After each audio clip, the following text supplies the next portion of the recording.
Voilà. On va passer en grand écran. Et voilà, c'est parti. Donc, c'est le deuxième soir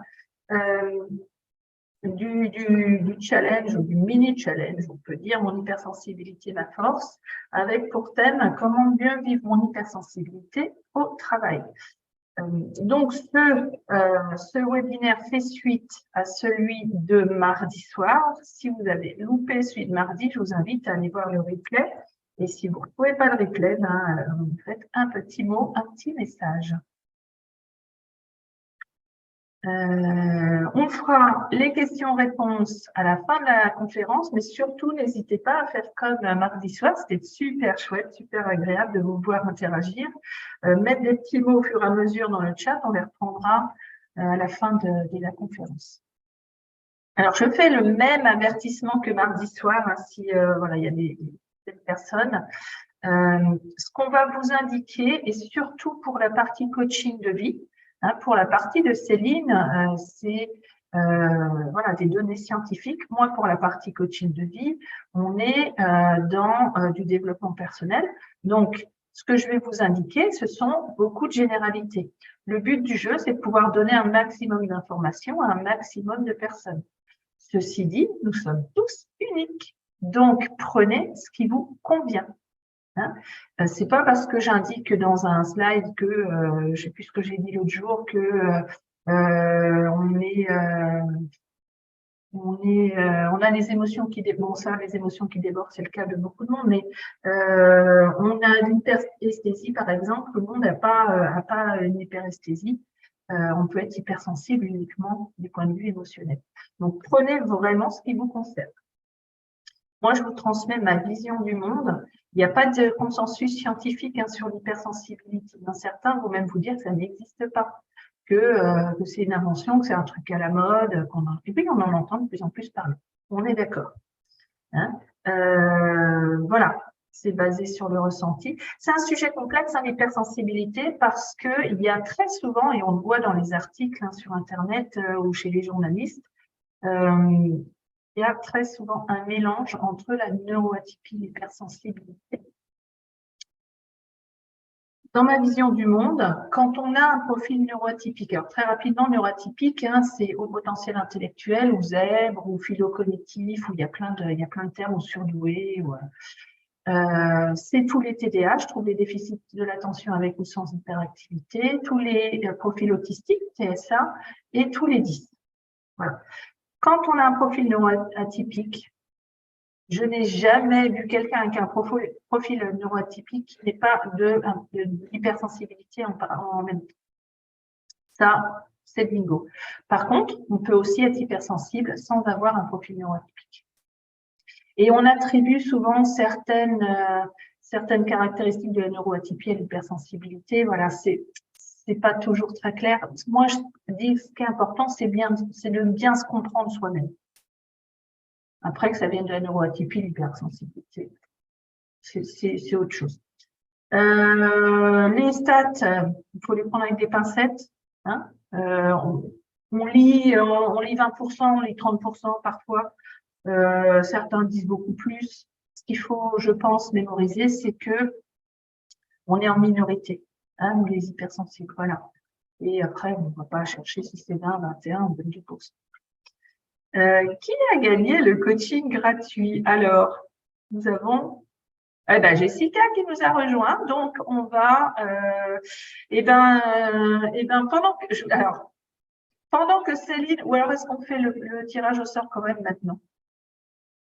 Allez, faisons le tirage au sort. Céline, j'attendais ton aval, mais je partage. Alors, il faut juste que je remplisse, mais j'ai 4 noms à mettre dans la fenêtre, alors ça devrait le faire. Il faut juste que je retrouve la bonne fenêtre. Où es-tu que j'avais préparé? Allez. Donc, on a Cindy, on a Yann, on a Marjorie. Et tu peux me dire le quatrième prénom, s'il te plaît? Jessica. Ah oui, Jessica. Jessica, je t'avais oublié. Voilà. Je vais partager mon écran à nouveau. Hop. et je vais mettre ça en route. Il y arrive. Si, il y arrive. Comment tu tournes, mon petit? Voilà. Donc, voici la roue. Je tourne la roue. Oh là là, qu'est-ce que c'est magique. C'est beau. Eh bien, Marjorie, c'est toi qui as gagné le coaching gratuit. Alors, Marjorie, tu nous fais un petit mot où tu nous mets… Attends, on va faire autrement. On va te mettre… Je te mets mon numéro de téléphone dans le chat. Tu me fais un petit SMS et Marjorie, tu pourras choisir si tu préfères un coaching de vie ou si tu préfères un coaching de nutrithérapie. Bravo. Bravo, Marjorie. Donc, je t'ai mis mon numéro de téléphone. Tu me fais un petit SMS pour qu'on puisse ensemble voir déjà quel coaching tu préfères et puis à quel moment ça peut le faire. Et ben on va se représenter, même si vous nous connaissez. Alors désolé, on va se représenter parce que il y a des personnes qui vont sûrement regarder le replay et qui ne connaissent pas. Et pour donc, Jessica, qui a priori n'était pas là mardi soir, si j'ai bien noté. Ah, ok. Eh ben bienvenue Jessica. Alors, je vais le faire très rapidement. Jessica, tu as peut-être regardé le replay de mardi soir. Donc, moi, je suis Claudie Selig. Je suis coach de vie spécialisée dans les profils hypersensibles et neuroatypiques, tout simplement, parce que j'ai moi-même un profil neuroatypique et hypersensible, avec de l'hyperesthésie, avec plein de choses. À mon grand bonheur parfois et à ma grande difficulté à d'autres moments. Ce matin, je suis rentrée des courses. J'ai ouvert la porte. Alors, j'ai une très grande cour, c'est une cour de ferme. J'ai ouvert la porte et j'ai un pamplemoussier qui est à peu près à 20 mètres. Et j'ai adoré l'odeur que j'ai sentie en ouvrant la porte, alors qu'on est un grand air. Voilà. Mon pamplemoussier, il est tout petit, il n'est pas très vieux, mais il a des fleurs super odorantes que j'adore. Donc ça, c'est mon hyperesthésie au niveau de l'odeur. Par contre, quand je suis en voiture sur la route et qu'il y a quelqu'un qui fume devant moi, là, c'est moins agréable. Voilà. J'arrête de vous raconter ma vie, mais voilà, moi j'ai un profil, j'ai des troubles de l'attention aussi, peut-être que ça se voit avec de l'hyperactivité, et c'est à mon grand bonheur que j'accompagne les hypersensibles parce qu'on se comprend. J'ai créé l'étincelle atypique et puis l'accompagnement, mon hypersensibilité, ma force, il y a maintenant. Alors l'étincelle atypique, il y a 3 ans et demi, et mon hypersensibilité, ma force, il y a un peu plus de 2 ans. Et voilà, c'est juste une très très belle vie. J'ai ma binôme qui s'appelle Fabienne, qui est psychothérapeute, qui est à Vannes et qui est mon alter ego sur le programme, qui me seconde et enfin, on va passer au même niveau rapidement, mais voilà, on travaille ensemble. Et Céline, je vais te laisser te présenter et puis présenter Nathalie. Oui. Eh bien, bonsoir. Donc, moi, c'est Céline Jean-Prost. Je suis docteure en biologie moléculaire et je suis praticienne en nutrithérapie ou micronutrition. Il y a énormément de DU qui sortent maintenant. C'est un peu le terme plus connu en France. Ça commence à se connaître. Eh bien, quand Claudie m'a proposé il y a 1 an de la rejoindre, j'ai tout de suite dit oui. D'abord parce que moi aussi, je suis hypersensible. Je me suis reconnue sur le tard. J'en ai, on va dire, pas mal souffert au départ de l'action dans le milieu professionnel. Et oui, merci Yann. Et finalement, quand j'ai compris par le biais de mon aînée qui ne réagissait pas comme tous les autres enfants et les recherches que j'ai fait pour elle, pour l'aider, pour la comprendre, je me suis reconnue et là, j'ai commencé à me regarder autrement de l'intérieur à prendre confiance et me dire que les autres, ils avaient qu'à m'accepter comment j'étais aussi et que c'était peut-être eux, entre guillemets, à montrer du doigt. Parce qu'effectivement, c'est une très grande force. En tout cas, mes équipes me l'ont toujours bien rendu. Donc, du coup, voilà, ça fait maintenant 1 an depuis janvier que j'accompagne dans ce cadre-là et c'est juste un régal de pouvoir vous donner mon expérience, mon retour perso, pro et puis voilà, de nutrition pour vous faire grandir plus vite, gagner du temps par rapport à ce que moi j'ai vécu. Et puis voir finalement comment on peut s'épanouir avec son hypersensibilité et c'est un super outil. Donc, Nathalie a fait les mêmes études que moi. On s'est rencontrés sur les bancs du CFNA en Belgique, à Namur, pour étudier la nutrithérapie pendant plus de 2 ans. Et elle est installée en Suisse, tout près de Genève. Donc, on travaille en binôme et on fait les ateliers ensemble pour l'instant, mais très vite, elle prendra aussi de la voilure quand ça sera le moment. Voilà. Ok, allons-y pour la suite. Alors, allez hop, c'est parti. Ce soir, moi, j'aimerais vous parler de besoin. Est-ce que le mot besoin, ça te parle?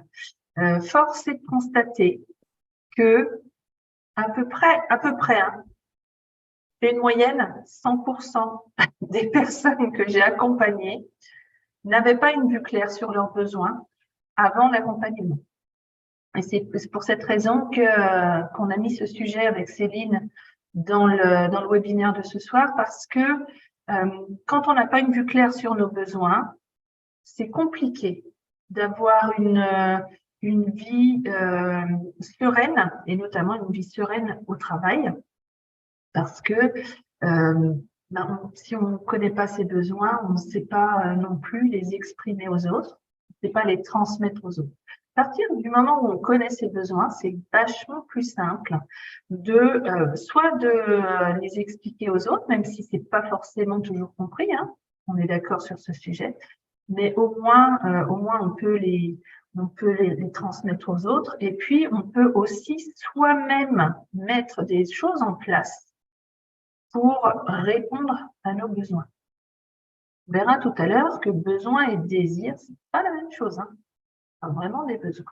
Alors, pour continuer sur le sujet, moi, j'ai pris la pyramide de Maslow. Il existe d'autres modèles, d'autres psychologues. C'est la pyramide de Maslow que j'ai adoptée. Vous la connaissez peut-être, elle est très connue. Pourquoi? Parce que j'aime beaucoup, en fait, les catégories que Maslow utilise. Par contre, Maslow, il dit que les besoins, ils sont hiérarchisés, hein, et que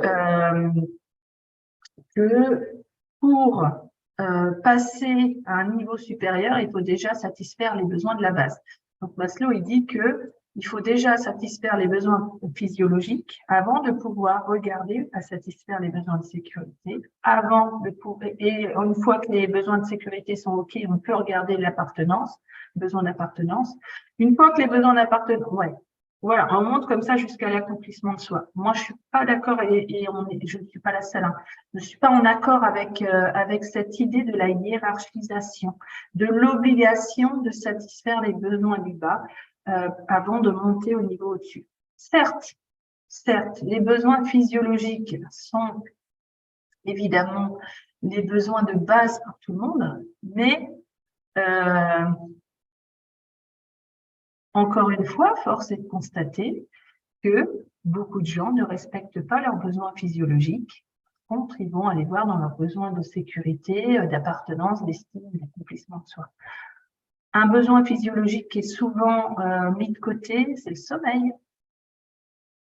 Hein, soit il est incompris, soit il est un peu laissé de côté. Oui, je regarde la télé tard, c'est pas grave, ou je suis sur ma tablette, mon téléphone, jusqu'à juste avant d'aller me coucher. Ouais, c'est pas grave, je vais me coucher. Bon, j'ai un sommeil, elle est pas terrible, hein, je me réveille. Voilà.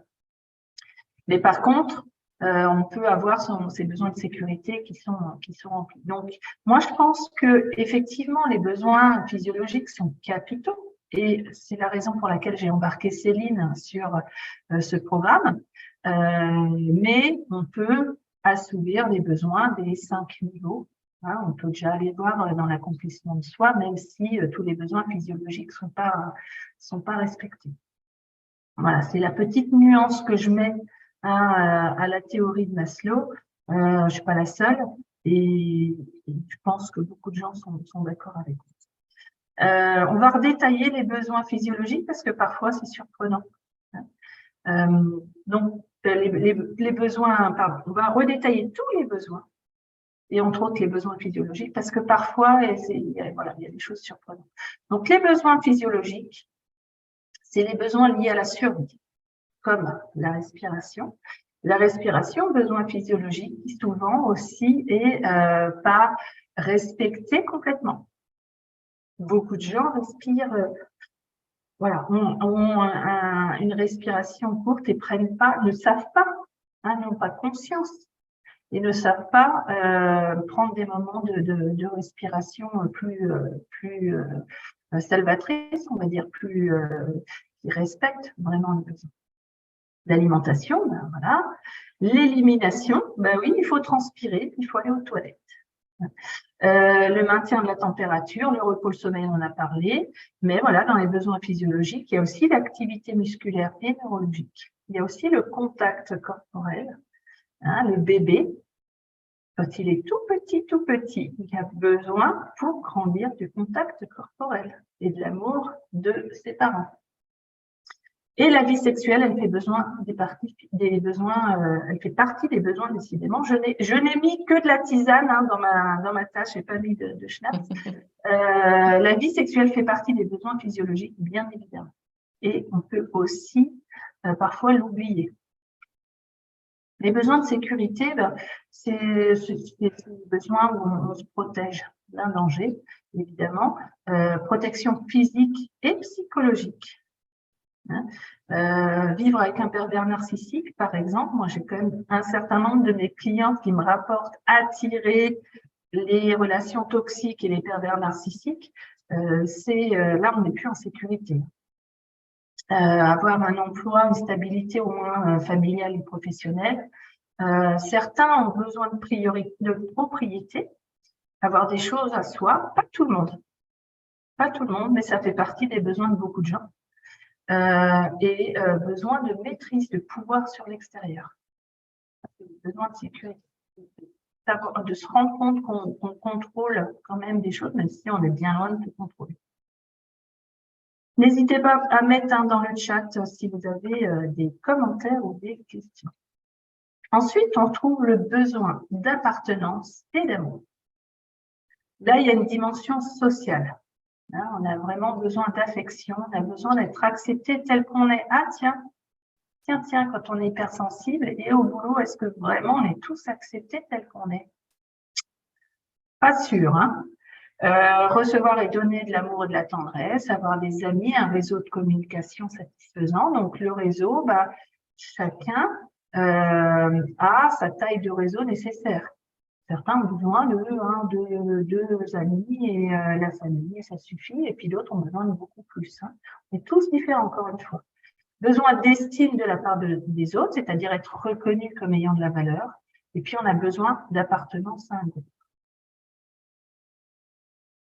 Ensuite, on trouve les besoins d'estime, le sentiment d'être utile et d'avoir de la valeur. Et ça, c'est vraiment des besoins qu'on retrouve beaucoup au travail.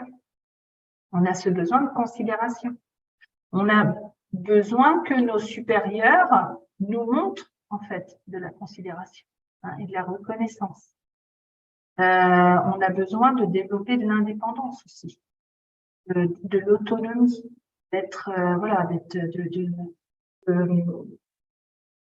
Suivant les personnes, certaines ont vraiment besoin d'être guidées, d'être accompagnées au travail, d'avoir des consignes précises pour pouvoir avancer. D'autres, à l'extrême, ont besoin d'une totale autonomie. Et entre les deux, il y a tout un panel. On a ce besoin quand même d'un minimum d'indépendance. Si on ne choisit pas ses horaires, par exemple, on peut choisir peut-être une chose dans son organisation au travail. Si on ne choisit pas l'endroit où on s'installe, on peut peut-être choisir je ne sais pas, moi, sa souris, par exemple. Voilà. Et puis, on a besoin de confiance. On a besoin de se rendre compte qu'on a la confiance des autres. Voilà, je vous apprends rien, hein, c'est du bon sens tout ça.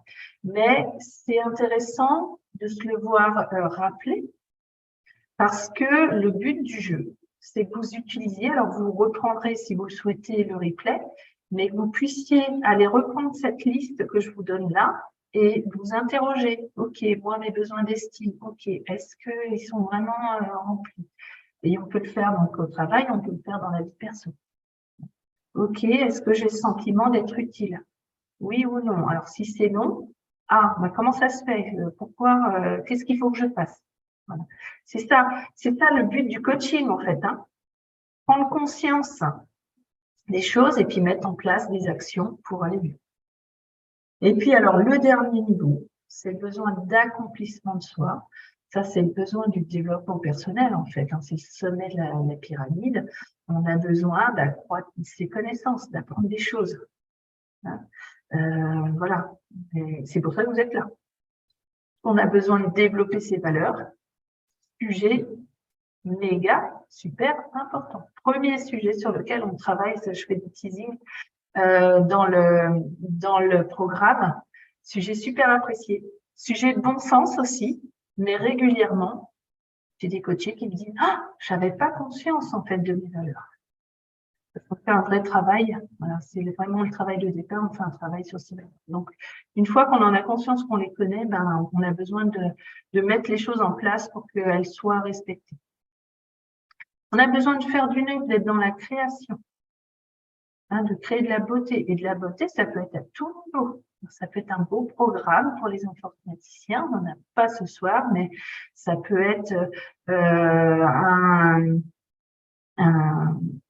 ça peut être artistique, ça fait Marie-Yann. Bah oui, il est passé par la case programmeur. Ah, c'est pour ça, tu as fait des beaux programmes aussi.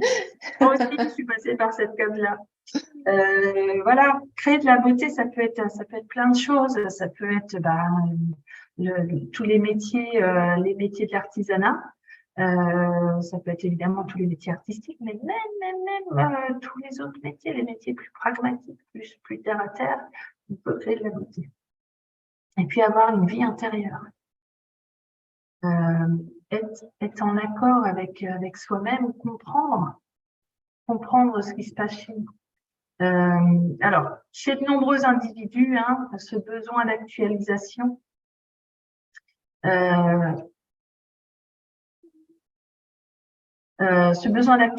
de soi, comprend aussi des besoins de compréhension cognitive, d'exploration de connaissances et des besoins esthétiques.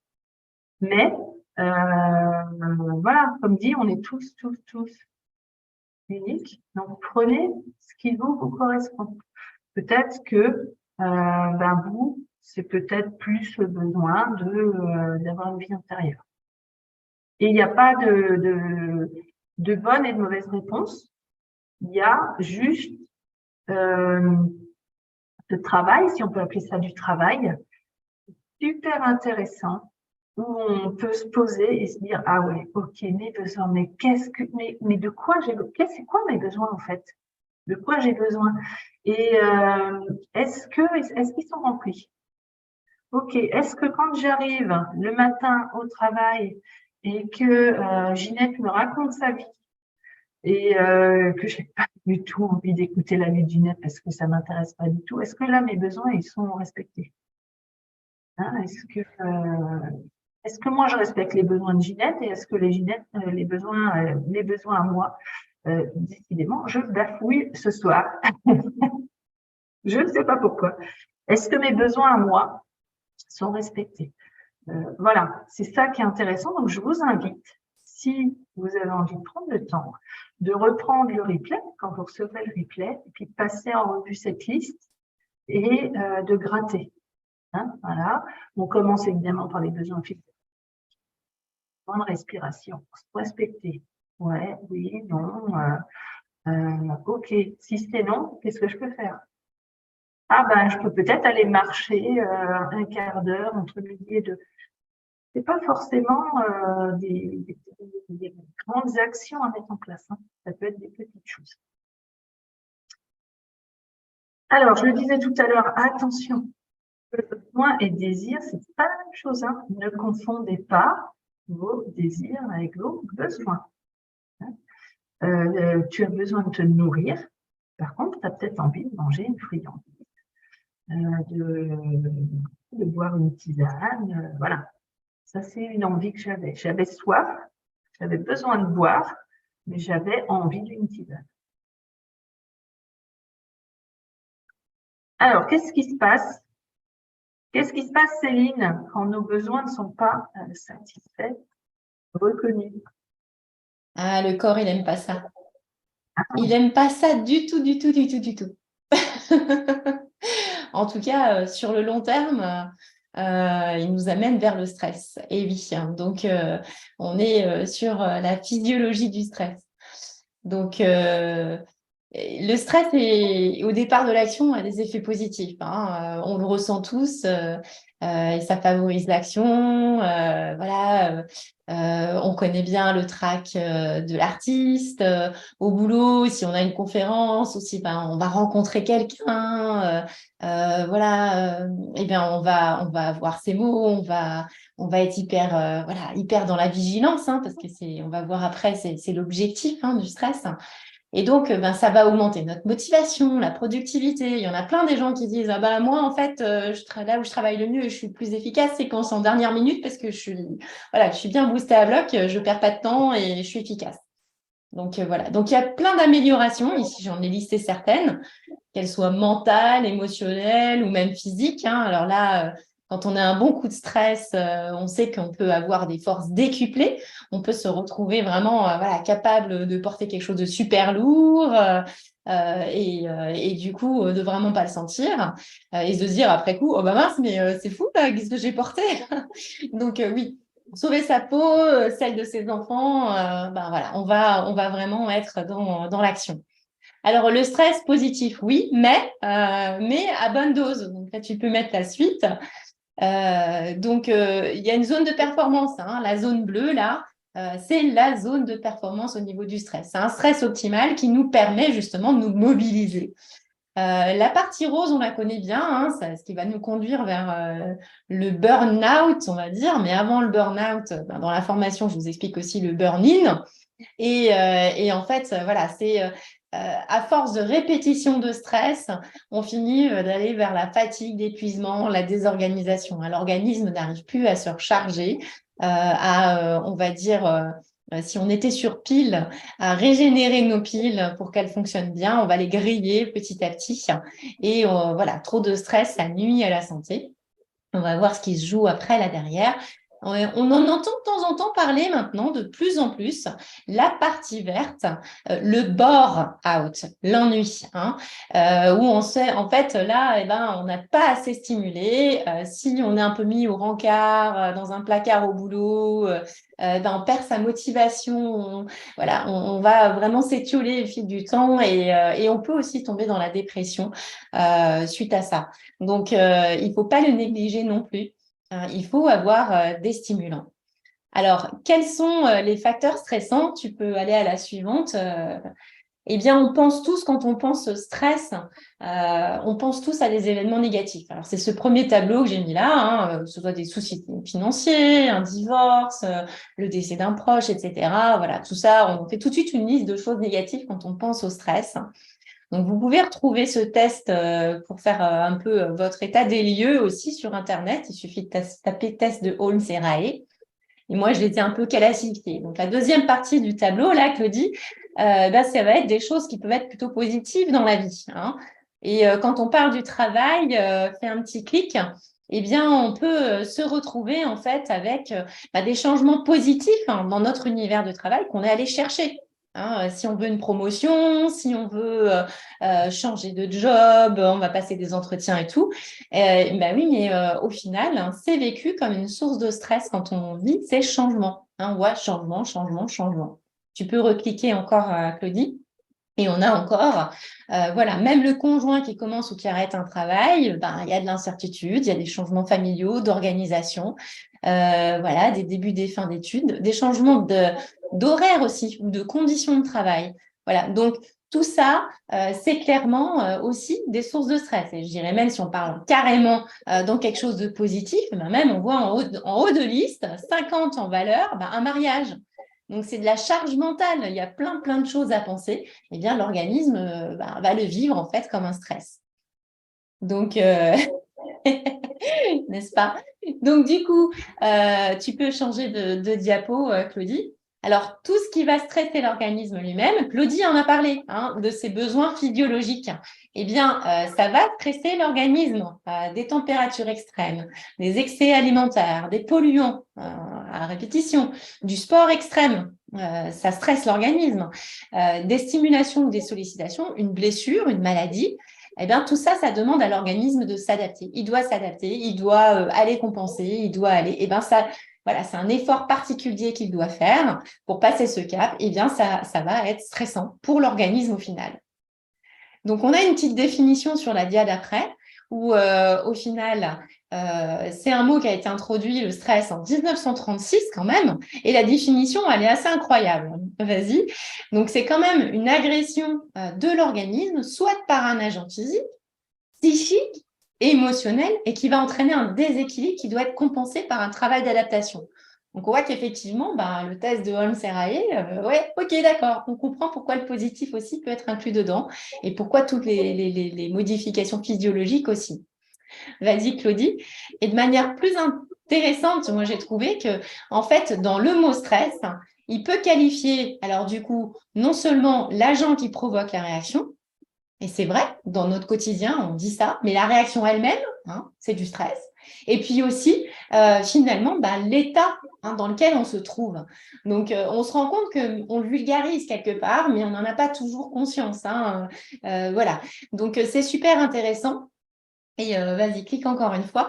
Et en fait, du coup, ce qu'il faut vraiment voir, c'est que quel que soit le stimuli physiologique ou psychique auquel le corps va devoir répondre, il va répondre de la même manière. Et alors, on va aller voir un petit peu ça comment. Comment est-ce qu'il va répondre l'organisme? Eh bien, ça remonte, on va dire, à l'homme de Cro-Magnon et historiquement, et on bat pas différemment au départ de l'action que cet antilope qui est pourchassé par la lionne.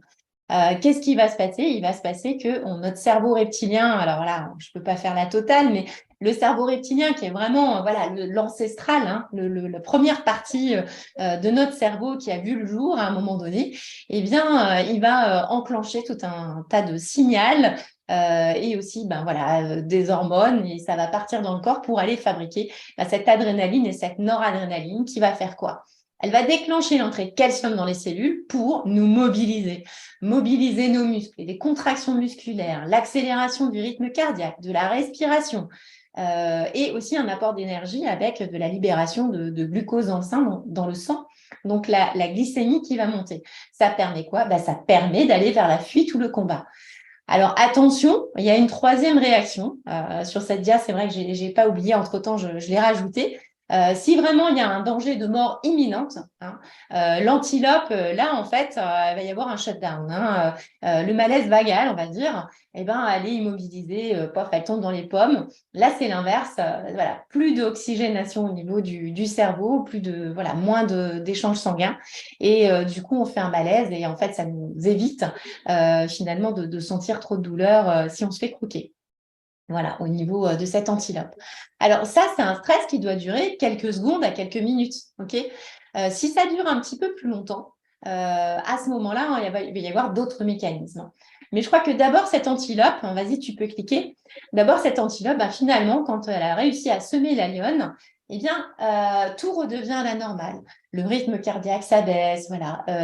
La respiration, finalement, diminue, elle s'abaisse aussi, le rythme de la respiration. Tout revient à la normale. Le corps a le temps de se régénérer. Et si ça devait être une course-poursuite un petit peu plus longue, tu peux cliquer, elle va du coup avoir besoin bien que le corps soit soutenu. Donc, on parle souvent du cortisol comme l'hormone du stress, mais en étant négative. Il faut bien se rendre compte qu'elle est positive. Au départ de l'action, même si là, je ne vais pas pouvoir en parler plus, au départ de l'action, elle est positive. Elle va nous permettre de tenir un peu plus longtemps. Elle va permettre de soutenir vraiment tout cet effort derrière, cet apport d'énergie, d'oxygène, etc. Donc, elle va être indispensable si jamais, finalement, c'est une course-poursuite plus longue que quelques minutes.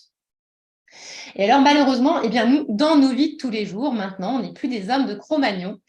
Quand on descend dans la rue, on ne va pas se mettre à fuir ou à combattre au moindre petit bruit ou à la moindre chose qui va se passer.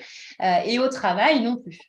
Donc, on va souvent un petit peu vivre des situations qui nous demandent de nous adapter, un petit peu stressantes et de manière assez régulière ou répétitive dans le monde moderne.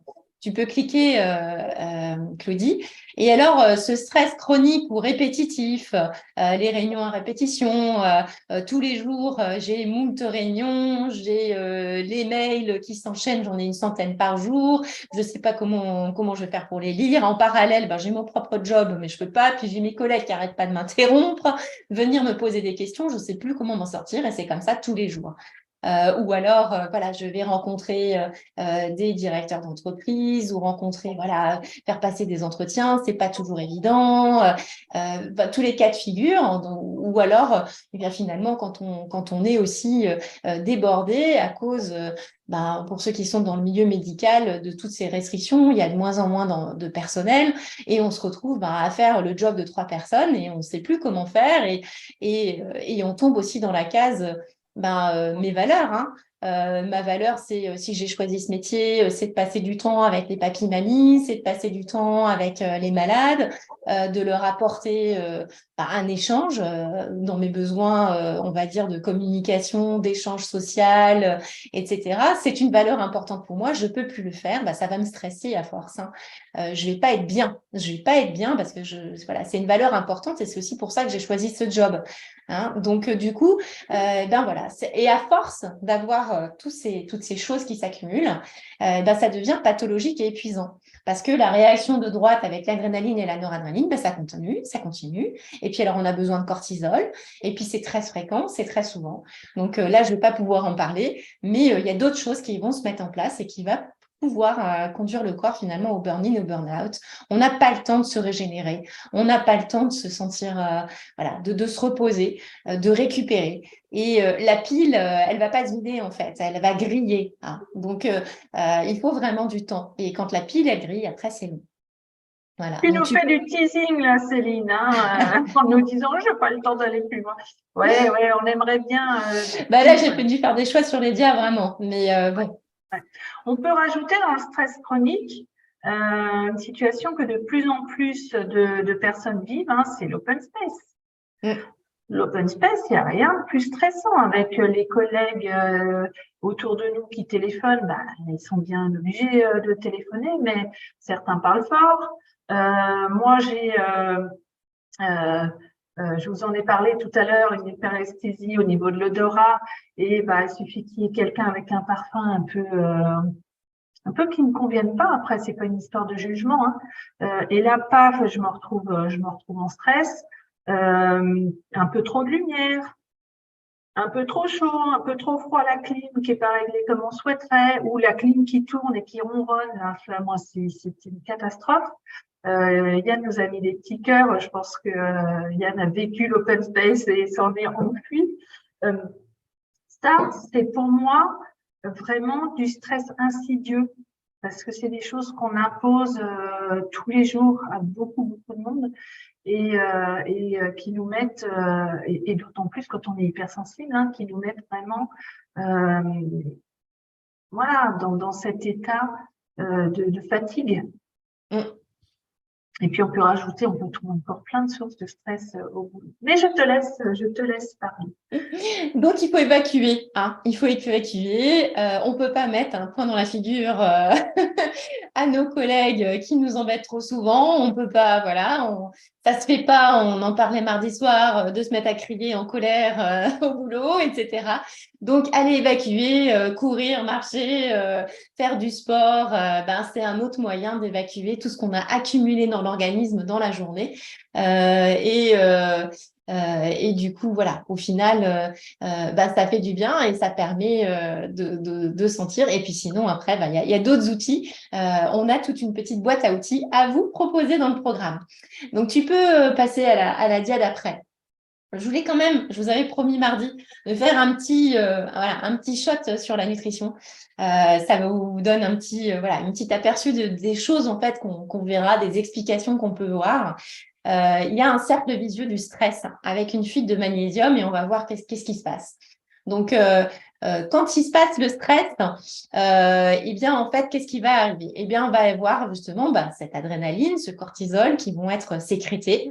Et puis, au final, ça va faire l'entrée de calcium. On a dit contraction musculaire et toutes les réactions.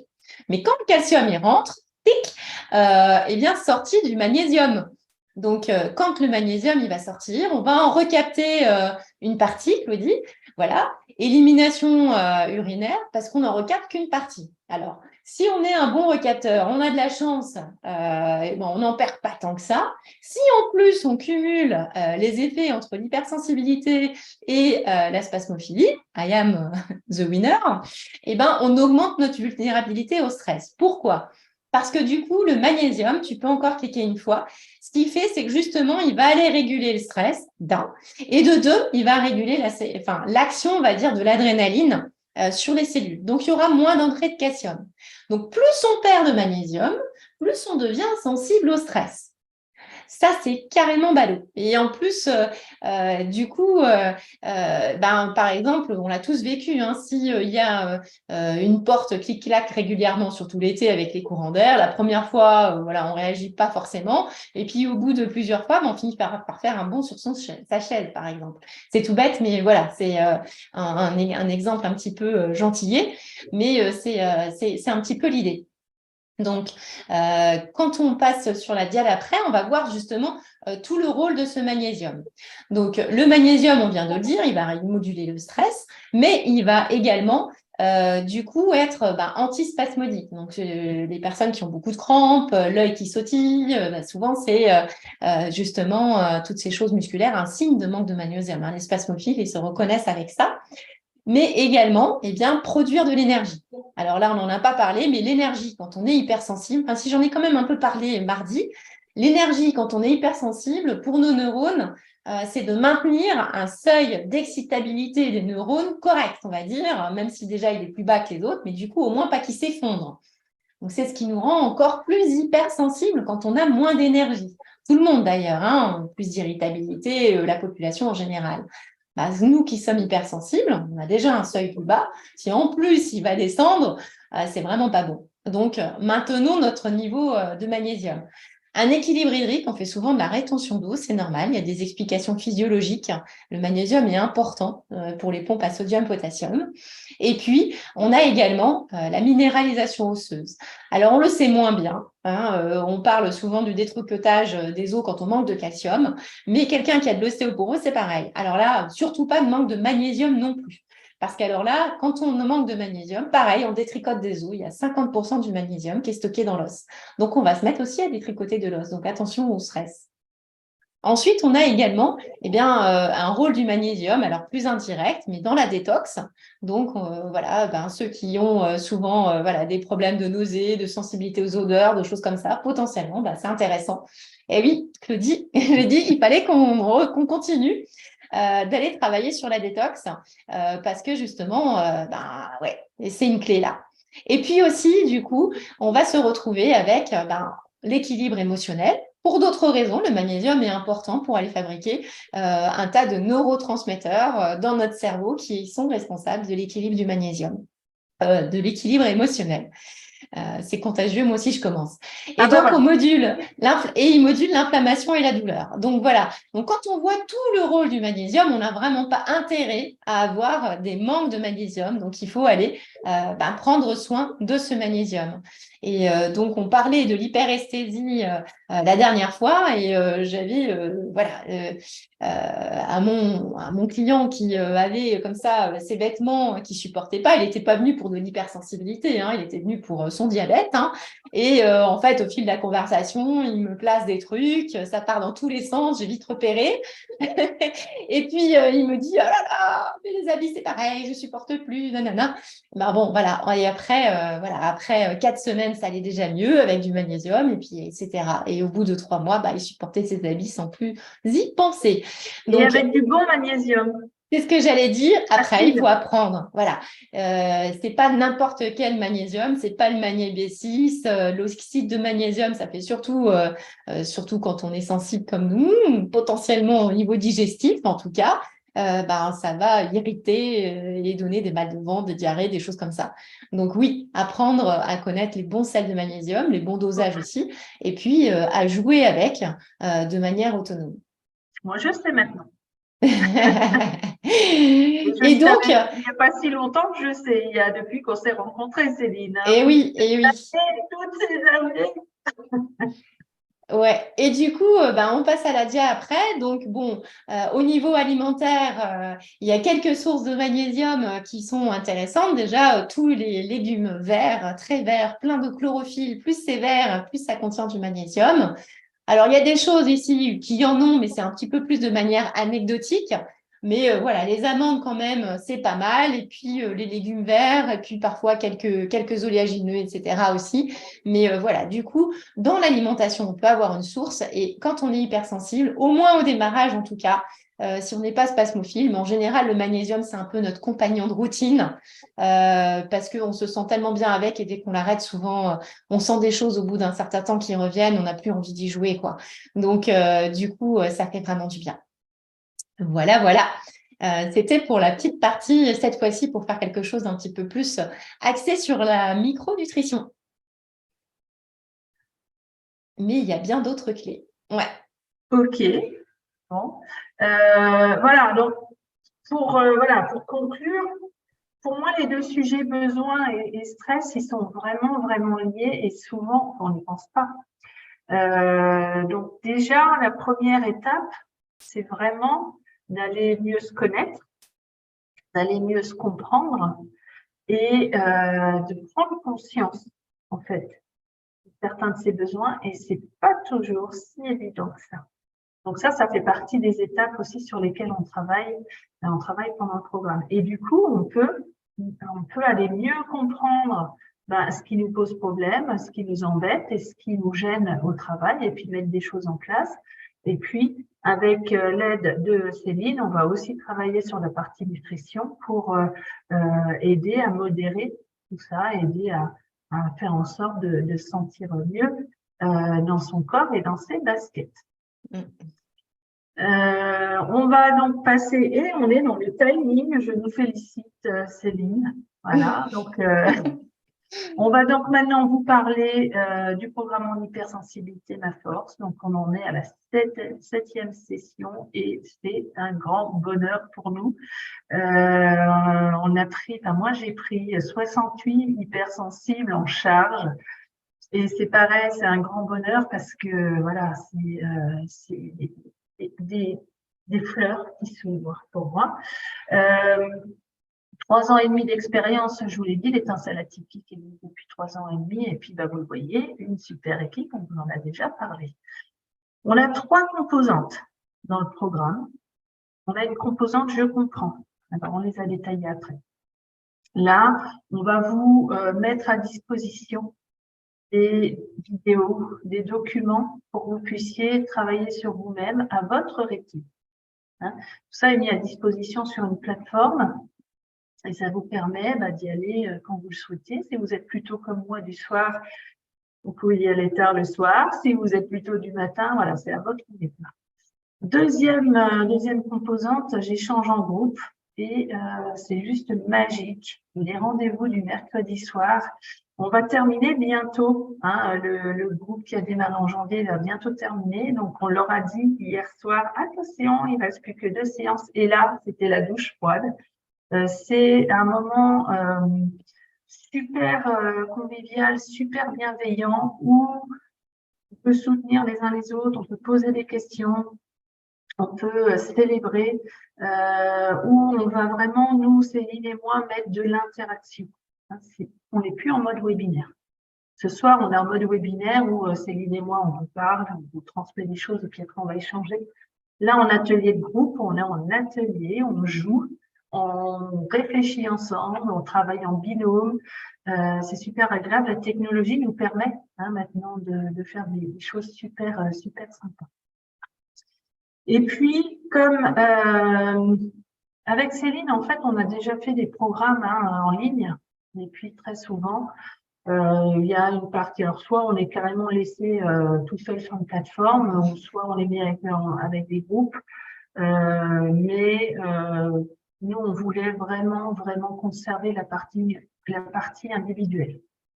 C'est pour nous capital que nos participants puissent aussi avoir des moments individuels où ils puissent vraiment déposer en fait les choses et trouver leur propre solution.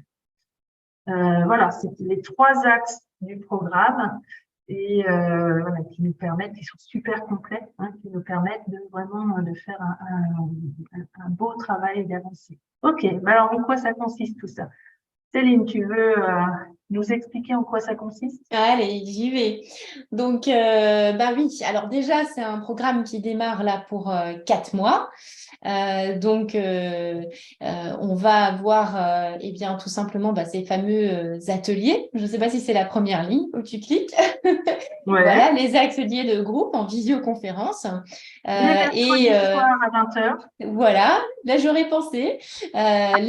Ce groupe-là démarre le mercredi soir à 20h jusqu'à 21h15 à peu près. On essaye voilà, de tenir, mais parfois avec plus ou moins d'interaction et ça peut déborder jusqu'à 20, 25. Voilà, on essaye de tenir parce que voilà, c'est quand même en soirée et tout le monde est fatigué. Et puis, du coup, une semaine sur 2, c'est un atelier de nutrition, micronutrition, ou alors un atelier de coaching de vie. On a nos séances individuelles. Donc, chaque mois, il y a à la fois une séance individuelle de coaching de vie et une séance individuelle de micronutrition qui permet, comme dit, voilà, d'avancer, de faire du spécifique, de trouver des solutions par rapport aux contraintes de vie, aux problématiques du moment et d'aller peut-être plus loin aussi. On ne peut pas tout faire non plus en atelier et en vidéo. Donc, voilà, ça permet d'aller recadrer et faire vraiment de l'individuel. Ensuite, on a eh bien, des vidéos à regarder sur la plateforme, bien sûr. Et puis surtout aussi, la plateforme sur laquelle on met pas seulement les vidéos, on met aussi des fiches mémo.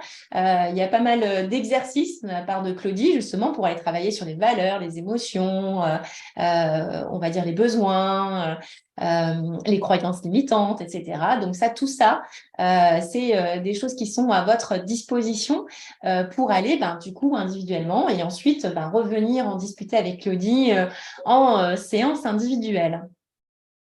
Et parfois, quand vous êtes en séance individuelle, Claudie vous dit « Ah, il faudra donner ce sujet-là à Céline et moi, il faudra donner ce sujet-là à Claudie. » Et puis ensuite, on a le groupe d'entraide. Donc ça, c'est un groupe, voilà, on n'a pas pris des groupes connus. L'objectif était de rester bien par rapport aux valeurs partagées par Claudie et moi sur l'écologie, de trouver une plateforme voilà, qui était plus sensible, moins de gestion de data, c'est peut-être enregistré moins longtemps, etc. Mais du coup, on va moins consommer d'énergie. Voilà, du coup, c'est tout aussi, on va dire, facile d'utilisation, intuitif. C'est juste que ça s'appelle autrement que WhatsApp ou que, je ne sais plus, Telegram. Voilà. Et on y fait la même chose, en fait, on vient y Exactement. déposer, voilà, on vient y déposer ces demandes de soutien. Oh là là, j'ai un rendez-vous avec mon chef demain et je suis en stress, là, j'ai la trouille. Voilà, les autres participants viennent amener du soutien ou célébrer ses réussites. Ah ouais, ça y est, j'ai commencé à faire telle ou telle nouveauté, je suis fière de moi, voilà. Ou alors poser des questions. J'ai regardé telle vidéo, Céline, mais j'ai telle question à propos de tel sujet. Ah ouais, ok. On échange aussi des fiches recettes, voilà, des petits moments de vie, voilà. En fait, on en fait un peu ce qu'on veut. Chaque groupe a un peu son style. Oui. Si on n'est pas trop échange, ben, il n'y a pas trop d'échanges qui se passent. Et puis, un groupe qui a plus de propension à utiliser ces outils, ben, sera plus communicatif et voilà, et échangera plus. C'est vraiment selon le groupe et ce qu'il a envie d'en faire.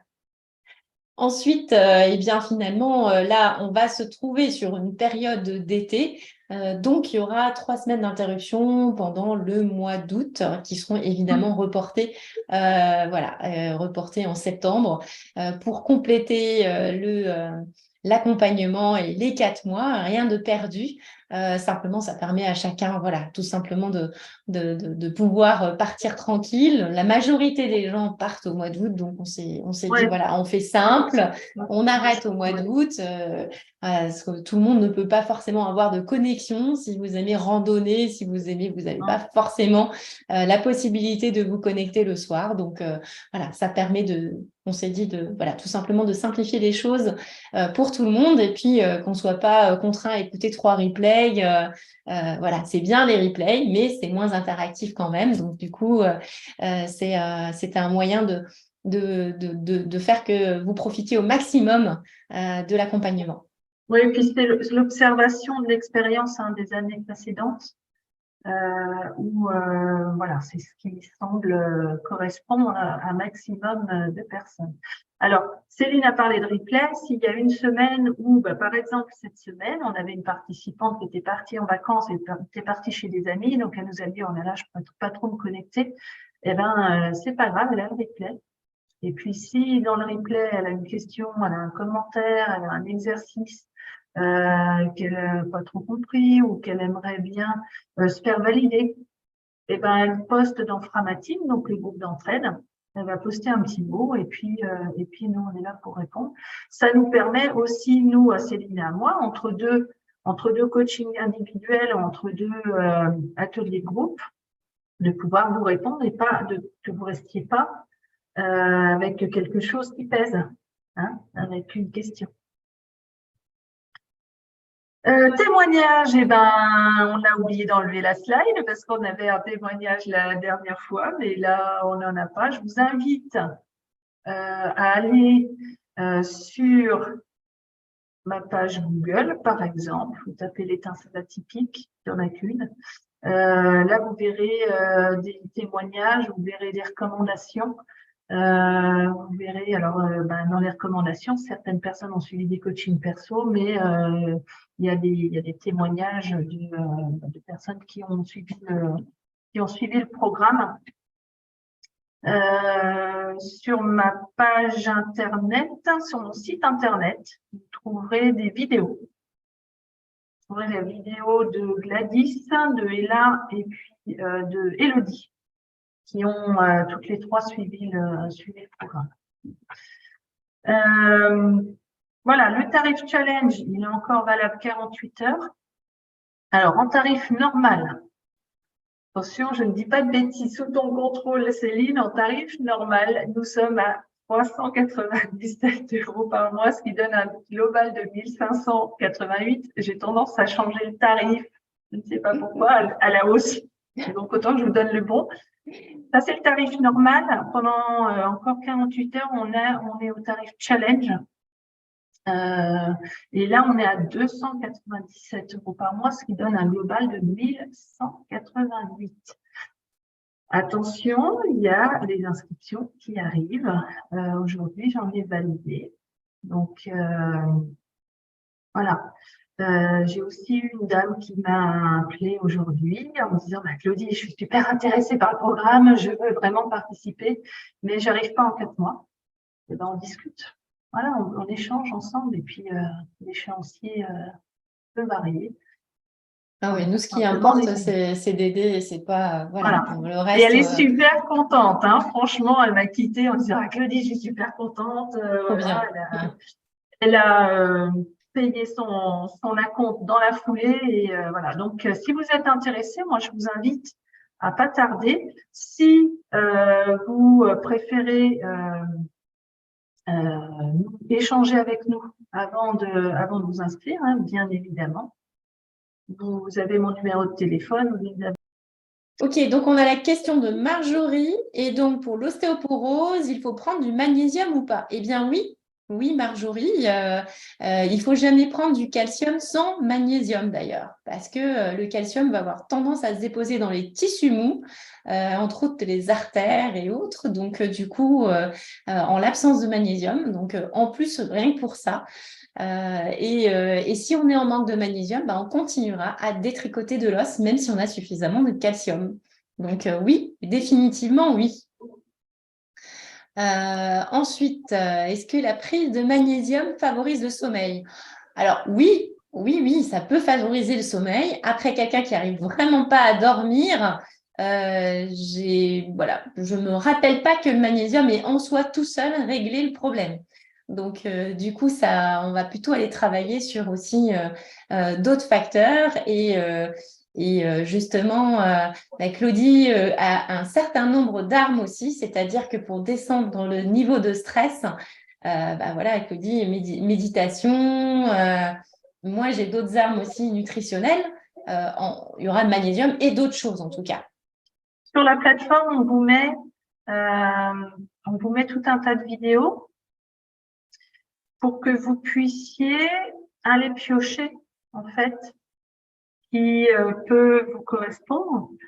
Et en coaching, pas à moi de vous dire, là, faudrait pratiquer à pleine conscience, là, il faudrait y marcher, etc. Par contre, moi, je suis là pour faciliter les choses et vous permettre de trouver vos solutions. Donc, c'est pour ça que je mets sur la plateforme tout un tas de petites vidéos où je propose des outils et à vous de vous dire, ah ouais, tiens, faites pratiquer la gratitude, ça pourrait m'aider. Et à ce moment-là, on peut en discuter en coaching perso ou en atelier. Voilà. Et donc, nous, on va aussi les travailler, et ça dépend après, est-ce que c'est un problème d'endormissement, un problème de rumination, un problème, voilà. Et donc, les réponses ne sont pas forcément les mêmes non plus au niveau nutritionnel. Ensuite, qu'est-ce que Yann disait que justement, voilà, depuis qu'il gère mieux son hypersensibilité, il dort beaucoup mieux. Et ça, on l'observe maintenant sur le premier groupe qui a démarré en janvier. Avec les deux, il y a plusieurs personnes qui ne dormaient pas et qui dorment très bien.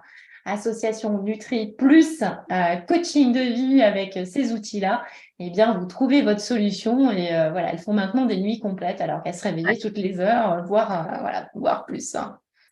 Donc, il y a plein de sujets connexes aussi, hein. Le fait de mieux se connaître, le fait de mieux se comprendre, le fait de travailler son estime de soi, sa confiance en soi. Tout ça, ça permet d'être plus sereine, tout simplement. Et du coup, ça rejaillit aussi sur le sommeil, hein. Si quand vous allez vous coucher, il y a plein d'émotions et que c'est difficile pour vous parce que vous êtes dans un état émotionnel compliqué, ou si vous avez réussi à trouver des clés qu'on vous propose pour répondre à vos émotions, c'est aussi différent. Voilà. Donc, on va travailler plein de sujets et comme je dis toujours, c'est un puzzle qu'on met en place au fur et à mesure des 4 mois. Et puis, au bout des 4 mois, le puzzle, il est complet.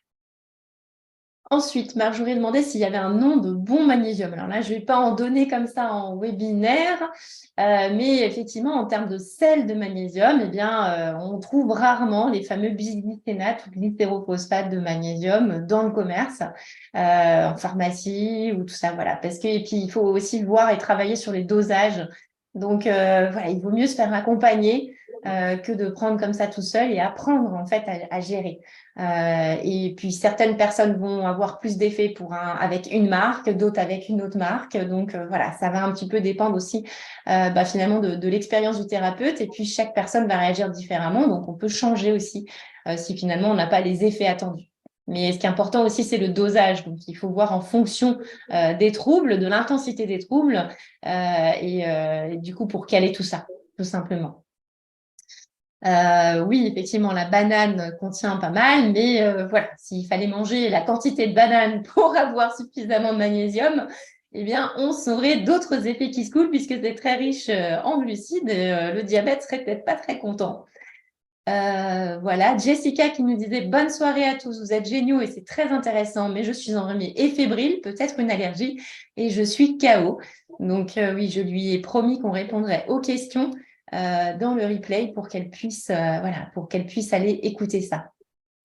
Voilà, voilà. Et Cindy aussi, bonne soirée à tous, merci pour ces conférences. Voilà, donc on va clôturer. Bon, et ben, on vous souhaite une belle journée ou une belle soirée suivant le moment où vous regardez ce replay. On sera très heureuse de compléter. Si vous avez des questions, vous nous trouvez soit sur Facebook, vous nous trouvez sur Internet en tapant Céline Jean Prost ou Claudie Selig, l'étincelle atypique, vous nous trouvez avec nos fiches Facebook. Vous nous trouvez avec nos sites internet. Bref, voilà, si vous nous trouvez sur notre chaîne YouTube, si vous avez besoin, n'hésitez pas à revenir vers nous. Voilà, et surtout si l'aventure vous tente, si vous vous sentez appelé par le programme, vous savez pas comment faire, etc. Appelez-nous, et puis on verra. Nous, on a à cœur, voilà, d'accompagner les gens, d'offrir ce service, d'offrir cette transformation, de vous aider à vous sentir mieux, à mieux vivre vos émotions et votre hypersensibilité. Donc franchement, voilà, pas de tabou, et puis il n'y a pas d'obligation. On peut en discuter librement, calmement, et de toute manière, voilà, c'est vous qui décidez après. Mais si vous vous sentez appelé, vous freinez pas par défaut parce que voilà, vous vous dites non, c'est pas possible. Non, non, tout est possible. Donc appelez-nous, et puis voilà, on en discute librement, et après vous décidez. À bientôt. Bonne soirée, bonne journée.